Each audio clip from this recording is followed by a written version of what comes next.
Friends, I hope you understand about domestic refrigerators now. Let me summarize it for you.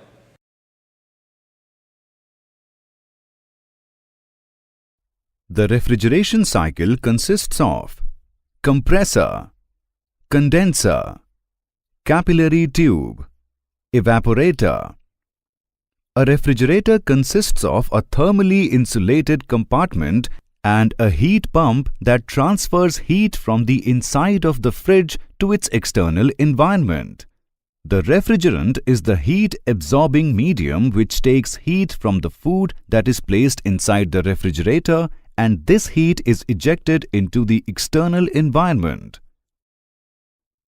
Types of refrigerators are single door, double door, triple door,